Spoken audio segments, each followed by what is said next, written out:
All right, and last but not least, we have Koukin versus Rogio. Wow, whew, it's been quite a tournament. Let's see who's going to be able to claim that last spot here to the Invitational. Thank you, everybody, again, for watching. I love doing these videos for all these different tournaments. I love casting these tournaments. It's always a blast. And if you came and joined us live, it was a hell of a time, as I'm sure you know. It was pretty fun. It was pretty crazy seeing some of the top decks that we saw. So let's go ahead and get on into Koukin versus Rogio.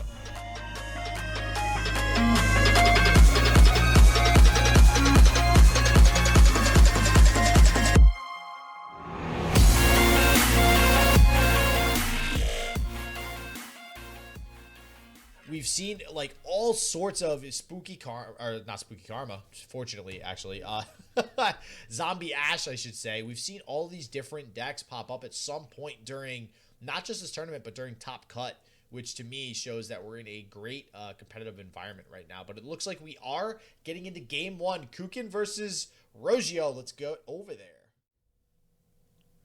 All right, and we're going to get started off with TF Swain versus the Bald Eagle Rogio on that TF Swain. Koukin on the Bald Eagle that we just saw them knock Humble Opinion out of the qualifier with. Yeah, so let's see, we get the Ravenous Flock here. Death's Hand. Looks like the Death's Hand going to be chosen by Rogio to go back on into the deck there, keeping the Make It Rain and the Salvage. So this is not the kind of control deck where you get to play for that TF level up condition, which I feel like there are a few control decks that are going to let you do something like that. Not this one. I mean, we've got Avalanches, we've got Boxes, Grasps, Vengeance, Ruination. No chance in hell of that happening this time around. And, I mean, it looks a little rough for Rogio. Sometimes you can out aggro the control decks as the TF Swain. That's sort of the knob that you have to turn on, but I don't think we're necessarily going to get Riptide Rex getting a lot of value in a matchup like this. While you clear out the Anivias, the eggs probably get to live unless you can follow it up with a Make It Rain, because you can't play TF and Riptide on the same turn unless you are running, you know, something like a, I don't know, I'm actually forgetting its name. Smooth Soloist. Oh, that card. That's right. You know how many different decks I've tried to make with that have failed? Yeah, a lot. I've had it work a little bit, actually. Really? So I like it in TF Swain specifically because it lets you get down Swain Leviathan in the same turn, but that's really only if you're playing the Nav package, and I'm not a fan of that in general, but definitely a lot less after the Yordle Grifter nerf. All right, well, real quick, we are already into turn 5, so I guess that's what you get with TF Swain versus Zombie Ash. We do see, wait, is this... Wait, am I looking at the... Did I pull up the wrong... Oh, sorry, that's Rogio. I was looking at Rogio's... Okay, I thought you pulled up I'm So Humble too. No. No, so this is just the Bald Eagle deck that we just saw a little bit earlier. So, nope, just looking at the wrong player there. Have the Twisted Fate Swain versus this Bald Eagle. And we see the Braum come down. And it's so interesting to me. We have these, like, standout one-of decks like Bald Eagle doing so well. Koukin taking it so far. It's going to be pretty cool to see if he is able to get a spot in the Invitational with a deck like this. So we blinked and it's turn 6. Yeah, basically. And now the Take Heart actually going to save the Braum. This is where things get dicey. Like you... Oh, no. Throw it. Yeah, I guess you can't throw it on the 1/1. You do have to play around the potential of a Withering Wail or a Vile Feast. So he's going to even have to sacrifice his 2/2 to try and kill this Braum. And imagine if Koukin had another Take Heart. I think the Braum would... I think it would be one off of leveling. If there's another Bob's Take Heart, that's going to be a crazy start to this series. I actually kind of want that to happen now. Oh my god. No way. Are you serious, Koukin? No way. Koukin, you madman. Okay, no. Oh. Wait, I was going to say, you can't hover a burst spell either, right? So you can't. That's actually kind of important because that does take 7 damage off of the Swain level that would have gone there. Yeah, that's huge. And we do already see a Swain in Rogio's hand as well, so that might come into play huge in the next couple of turns. We are already at a turn where this Swain could come down. But we do see the Twisted Fate instead. Going to get the blue card, dig a little bit more for some resources and some tools to combat this Mighty Poro and Hapless Aristocrat on the board. That's hand getting drawn off that Twisted Fate too.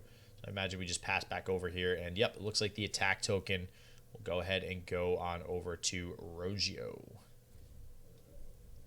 Who, honestly, not looking like they're in love with their hand. They don't have any of that, 8 mana units. No Leviathan going to get developed here. I mean, the Leviathan's probably not going to stick around, right? Your opponent has Vengeances and Ruinations. I feel like whenever people ask me, oh, what do I, if I want to pick on TF Swain, what do I bring? And the answer always feels like you bring a deck with Ruination in it. Because it feels like your opponent has to commit so much to set up this Swain Leviathan combo. And if you can just tear that down immediately alongside the rest of their board, you're in a really good spot. And I mean, look at this. Koukin is still at 20 life. There's no great attacks on the side of Rogio here. We do still have a fearsome blocker. We still have this one. I mean, you can maybe push through, 2 damage with the Twisted Fate. Am I really worried about that? No. Here comes the Anivia now. And Anivia getting down to, I mean, it's turn 8. I don't really remember this matchup too well from previously when Bald Eagle was big, because I don't know if TF Swain was as big back then. It was Braum Swain at the time, actually, because I loved that deck. It was, okay, so I feel like this Bald Eagle deck is actually going to have the advantage, I think, against Rogio. I would say, I mean, anytime I see a Ruination in a deck, I feel like it's got a pretty good, okay chance against something like a TF Swain, especially if you are playing Rekindlers and you're on that champion-centric kind of style. Oh, 2 Riptide Rex off the top, though. There are the big, beefy boys we were looking for, and even has the activator with the Death's Hand for the following turn. Yeah, and we'll see what Koukin has here. We are going to see the grass going to come out, get rid of that TF. Not falling for that one. Yeah, and the Noxian Fervor in response to at least get rid of this Mighty Pourer here. So no level up on the TF going to happen anytime soon, it looks like. Unfortunately, would have been cool to see with that pick a card in hand. Okay, so it doesn't quite level the Swain, but I mean, what we can do is we can actually attack with the Swain and then throw a spell onto the stack that will level it. Oh, never mind. We actually see the Kindly Tavern Keeper come out just to make sure that we maintain that fearsome blocker. And this would have actually been really big, as Koukin is 1 turn away from leveling the Anivia into something like that.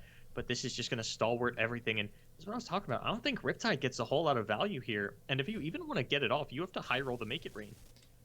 Yeah, this is a rough spot for Rogio. Like, this does seem like it. I mean, you don't get a lot of value with the Riptide. It seems like a not bad play because you are possibly going to push through a lot of damage. The problem is Koukin is going to have 10 mana to respond with what seems like a lot of different options. We could see a Vengeance come out.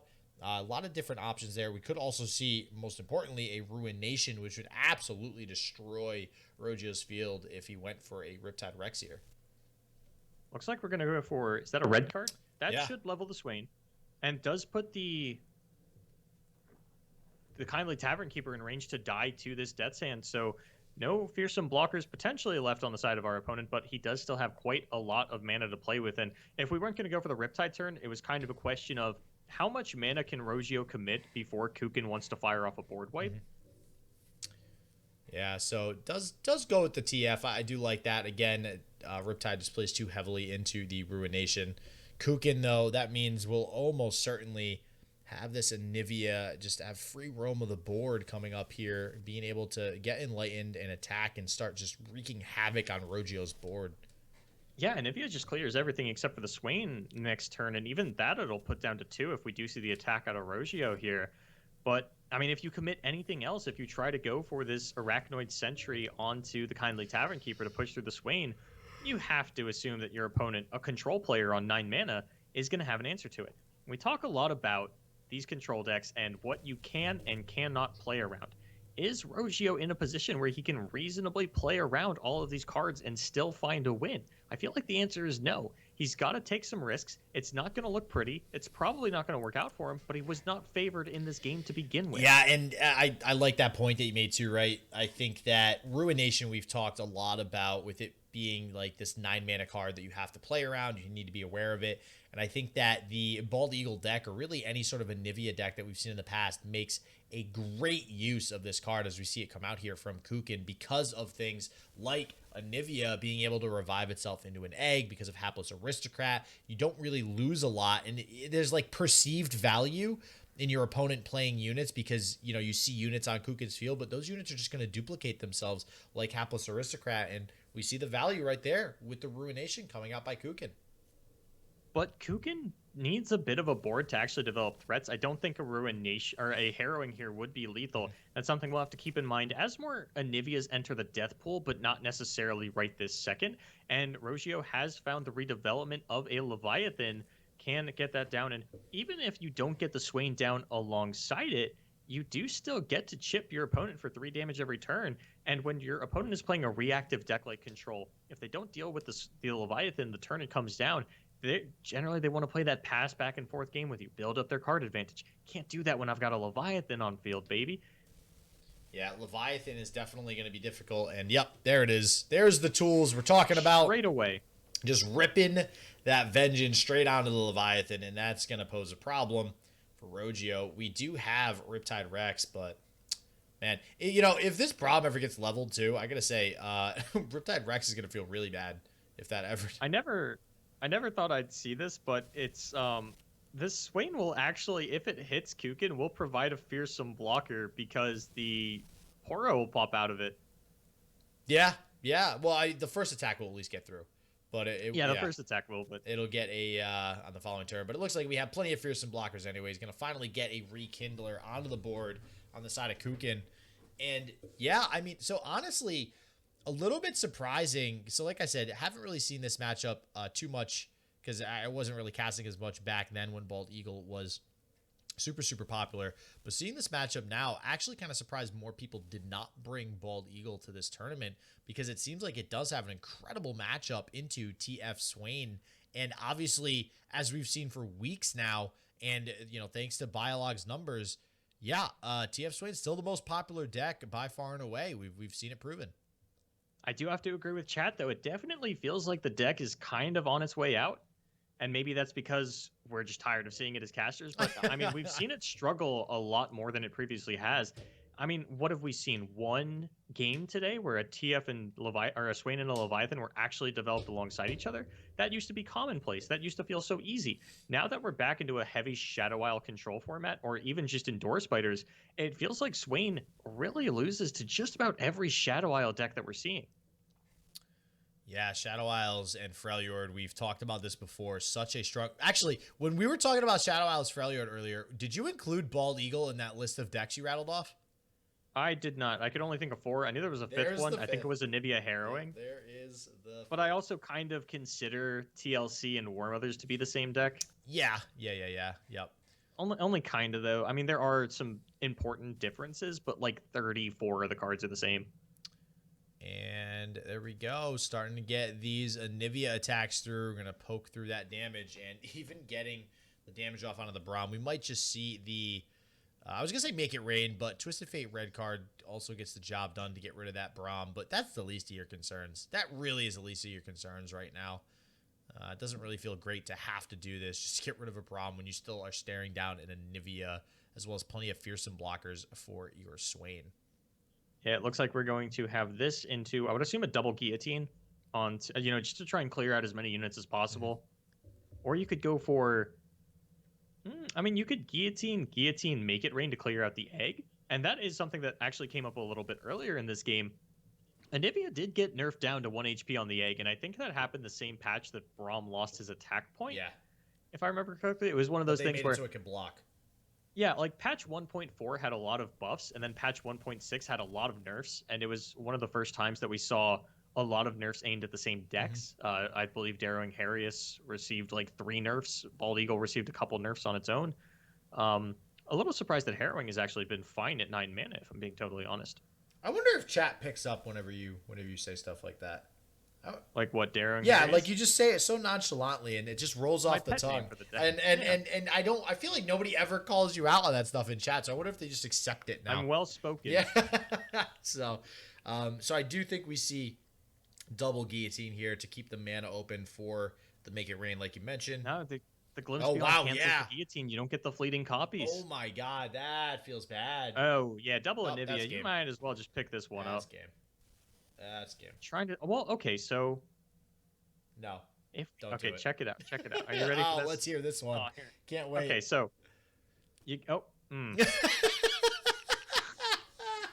So hold on. All right, reevaluate, back up. Error. So what I was gonna say is if you can line up 2 Riptide Rexes all onto the same unit. Yeah, well, wait, really? That's your out? That's Look, your out? I'm reaching here. I'm not gonna lie, I'm hard reaching. Yeah, that's It does look like Koukin's gonna walk away with this one, but that was kind of the result that we expected from the get-go. Captain Farron in a mid-range frost deck reaching there, buddy. So, but yeah, there's a Leviathan. I don't know if that does anything. I think this is just slowly but surely going to come down to a grinding halt, and eventually Koukin will take this one away, but I feel like it's going to be a few more turns. Yeah, once your opponent gets down that double Anivia, that's where the board really starts to slip away from you. And I feel like while we are seeing harrowing in this deck, it's actually been quite some time since we saw a player be so backed into a corner that they had to go for that kind of win con. And it felt like that was the norm back in the Bald Eagle format, was you weren't going to win unless you found that harrowing. And now it's just we just constantly see double Rekindler, and another Vengeance snap down onto the Leviathan. Says, no ships for you. I saw what happened with this card throughout the rest of the tournament. We're not playing that way. Welcome to the Freljord. I'm going to crash your boat. That's 2 crashed boats. That's 2 instant vengeances onto Leviathans this game. And this does absolutely nothing as well. This is just like, this feels bad, man. Yeah, when you have to kill the Rekindler to not die next turn, and you're only going to be 1 health, above sinking your own game. And I actually am just kind of stalling for time to see if there are unspeakable horrors in this deck, and there are not. So you are going to live at 1. Never mind. There's a unit that will kill you. But you do have you have a couple of answers. You can Ravenous Flock, you can Death's Hand, you can survive the turn, as there is no atrocity. This isn't that kind of Shadow Isle deck. That kind of Shadow Isle deck? Yeah. What are you trying to say? What are you trying to say?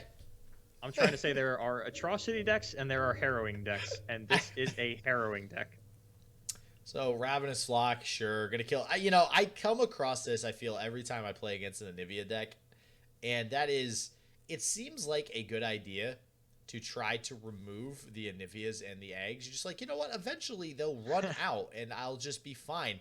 No, absolutely not. That just does not work. I promise you, more Anivias will pop up, and you will fail miserably at your goal. Did that? Oh my god. Another one for the fail reel on this Make It Rain. Misses the egg and gives our opponent a draw. Nice card, Rogio. Seems good. And 2. But now we get the Riptide Rex. So the egg actually won't pop out before this all resolves and stuff. So that means that we will still see the Anivia pop back out, and it's just gonna be like I said. It's slowly but surely this game's gonna be over. Oh wait. Oh no. Okay. Yeah. Sorry. It doesn't get targeted. It actually technically pops out before it resolves, but it doesn't get targeted. Rex is already lined up as targets, and we're even just going to see, and this is what I really like about the Anivia deck specifically, is you can go for these off-turn harrowings just to fill your board with Anivias. Yeah, yep. Yeah, it's actually not an attack turn card. It's just to summon 5 Anivias. That's what that card does.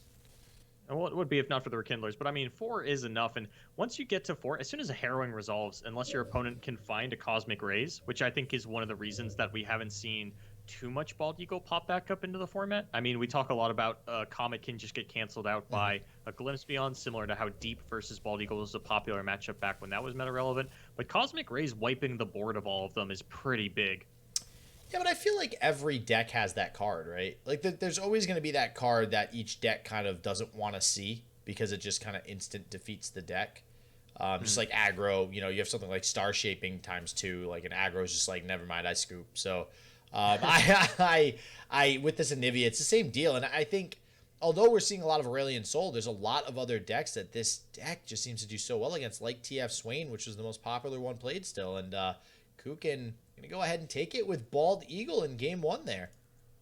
So something I've been looking at, and this could be me overreaching as I often do, but I've sort of consciously made the decision as a caster to just blurt out every idea that comes into my head. Oh Jesus! Oh God! This is going to be bad. As I've talked about, I feel like Shadow Isle has kind of been reduced to you have harrowing decks and you have atrocity decks, and that's made me kind of eye up Passage Unearned a little bit more lately. Oh, don't say that. Don't say that. Maybe as a one of in my. The problem is that War Mother's Call and control decks like that already play so many dead cards, and while you can find value for Passage Unearned in just about every matchup, it's really minimal value in a lot of them. For example, if you petty officer in this TF Swain deck and then I passage unearned your 1-drop, that feels bad. And that's about as good as a value as I'm going to get. Yeah. So my whole thing with Passage Unearned, I know a lot of people just basically think the card's bad. I think it's good for the overall health of the game in the long term. And that card, as more cards get released, will get better with time. And it being released so early, I think, is good because you are going to see more cards like the Harrowing. You are going to see more cards that special summon multiple units, and that card is going to completely wreck those strategies. And in a matchup like this, which is why you're bringing it up in the first place, it wrecks Anivia. So, we're doing that thing where I'm trying to look at the list side by side, but one was submitted through Dexter Runeterra and one was submitted by Mobilytics, so the positioning is off. But it looks like these guys are actually running the exact same list. Exact? Yeah, hold on. Yeah, which, I mean, makes sense. You know, the TF Swain deck has been solved for quite some time.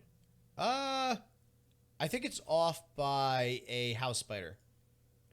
Oh, you're right. What did he replace that House Spider with then? I'm going to go with... It looks like...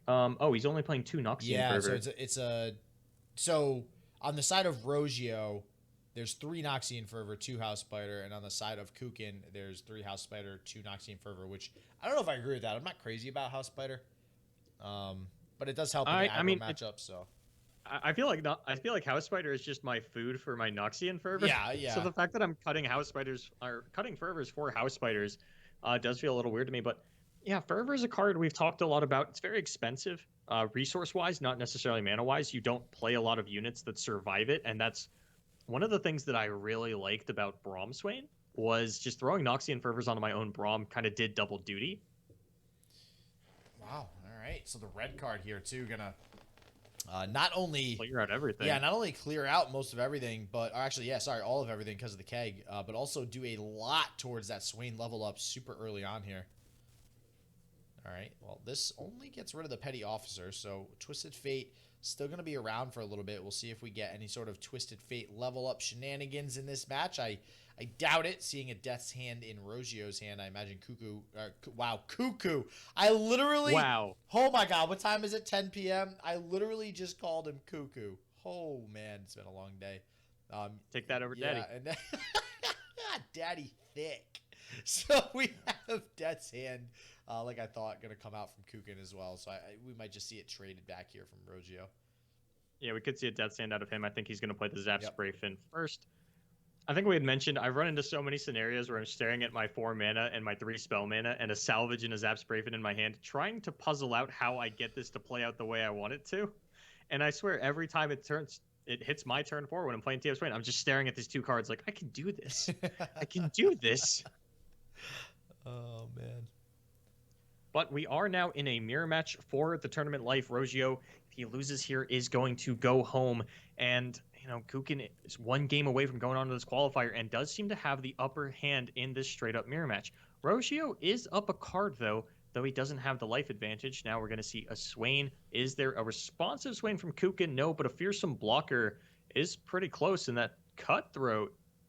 I mean, this could be big going into the attack token on turn 8 for Koukin as an easy activator for the Riptide Rex. I don't like that card. I think it's Prowling bad. Cutthroat? Yeah, I keep... I mean, it popped out of a Petty Officer. What do you want from it? Yeah, no, but because I feel like I see a lot of people play it in Sejuani Gangplank. And It was in there for a little bit. Yeah, I just think there's so many better. Like, I'd rather go the whole Monkey Idol route with a lot of other things. Like, I love Monkey Idol. Yeah, so do I. So I don't like Prowling Cutthroat, but in this case, it's free, kinda, sorta. So we'll hopefully be able to get through a little bit of damage here. It's probably just gonna kind of hang around for a little while, but we are gonna see the keg pulled with the Swain. We'll see what Koukin decides to do in response to the Zap Spray Fin being played here. Ooh, Ravenous Flock as well. So critically cannot block the Prowling Cutthroat with the Zap Spray Fin. Yeah. So that fearsome coming in handy there. My first thought when Prowling Cutthroat was released was Shadow Assassin not being able to block it, but now since Zap Spray Fin is clearly just... Yeah, when was that? It looks like Rogio might have even forgotten as well, trying to throw that out in front of it. Oh, man. What even is Shadow Assassin? So we have Swain. Yeah, I was just going to say Swain's probably going to line up the block on the Petty Officer here. Get that value trade. This feels so awkward, though. I mean, one of the things about the mirror match is Swain is generally one of the units where you get to play with his health pool a little bit and throw your Noxian Fervors onto him to take out other units. That doesn't really work when your opponent's playing Ravenous Flocks. It feels really Yeah. scary. We're even going to see the Flock onto the Swain, and I would assume that this means Kukin's probably going to pass and say, go ahead, play a Leviathan. I want you to. I want to play a Rex. Yeah, that Oh, a double oh Flock. my god. Just a Rogio was trying to turn on his own Rex for the turn and just doesn't get it done. But I think this actually does, in a weird roundabout way, benefit Rogio a little bit because I yeah. don't think Kukin's going to play anything here. That's Well, a actually, thing. no. I was like, the Leviathan does make sense because he specifically denied the damage onto his own face to stop the Riptide from coming down. And Rogio does not have the return Leviathan. And as bad as it feels, sometimes this is what mirror matches come down to. You get Who that gets the one first bomb one? card, and one guy finds it and the other one doesn't. Rogio still has a little bit of time to find it, but when you have the life disadvantage like that, the pressure's really on. Yeah, it does still feel a little bad that Kukin had to use 2 Ravenous Flocks there just to get rid of that Swain and prevent that Riptide from coming down. We do see that on the side of Rogio, still no way to activate Riptide without first sending in the Zap Sprayfin. And, although the Zap Sprayfin might not be able to block the Prowling Cutthroat, the other way around is A-OK. So that is not even guaranteed that that damage actually makes it through here.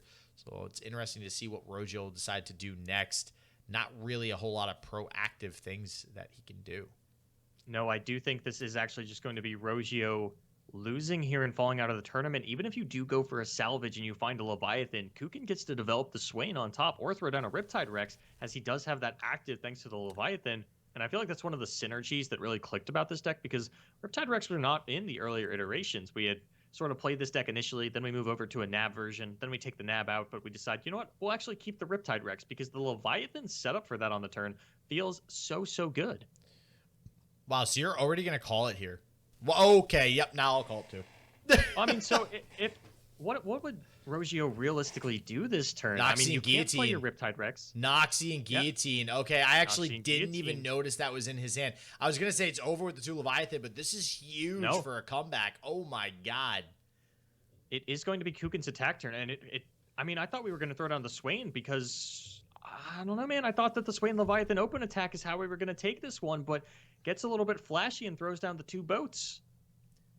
Wow, that's a big commitment from Koukin and a big punish from only having those 2 boats. You know, the Make It Rain guaranteed to hit both of them, and the Guillotine is crazy good there. Wow, that's I'm gonna go with that's the best value I've seen Guillotine get the entire tournament, and probably in quite some time.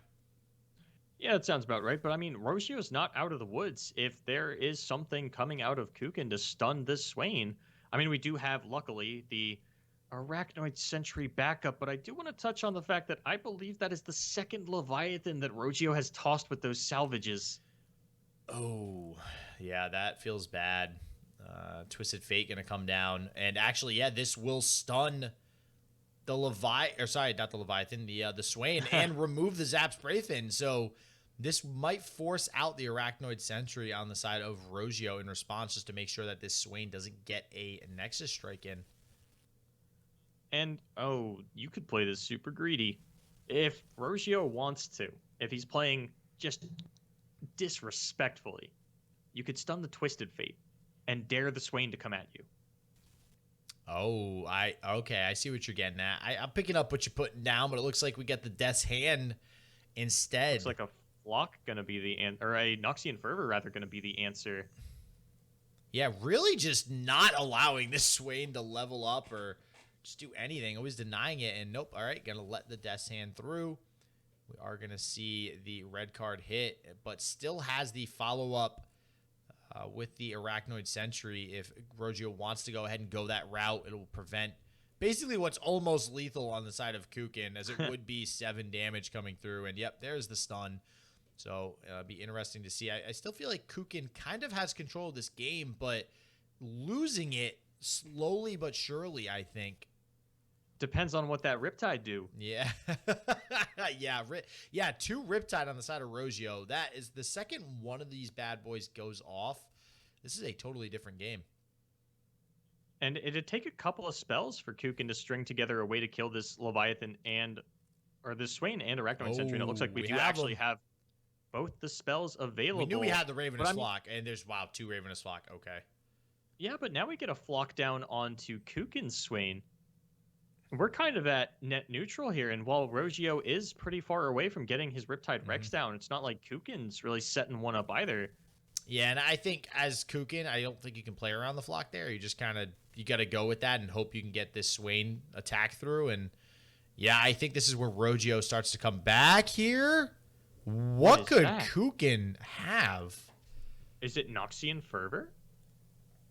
Yeah. That's like the only really playable spell, unless you're going to flock your own Swain to deny the level up. I mean, which would be wild. Oh my god. He found the third boat. Oh my god. The third Leviathan. Are you kidding me?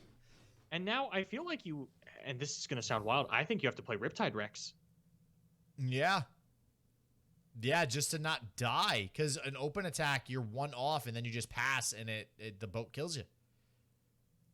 Oh man, I mean, yeah, you have to play the Rex as a blocker here, and you will get to kill the boat, but it's not out of the question that Koukin is going to be able to stun out that board.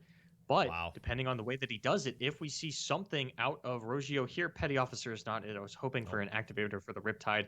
Here we do see the Swain, and now the Petty Officer is going to take the Rex off the table anyway.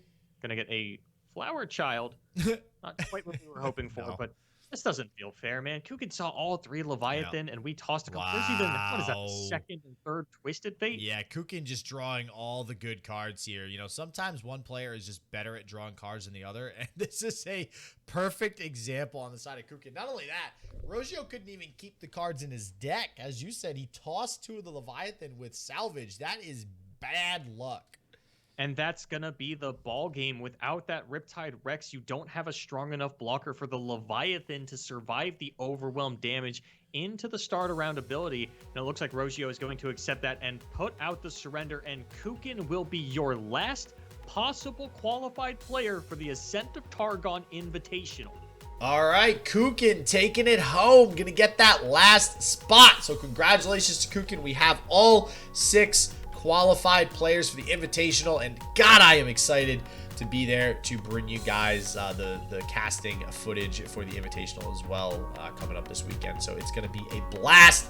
Make sure you guys are there. Head on over to, it will not be on my Twitch for once. It's actually going to be on the Team Liquid's Twitch channel. So definitely pretty excited to be helping Team Liquid out with this one. And as always, everybody stay healthy, stay positive. I hope this works for you. Peace out.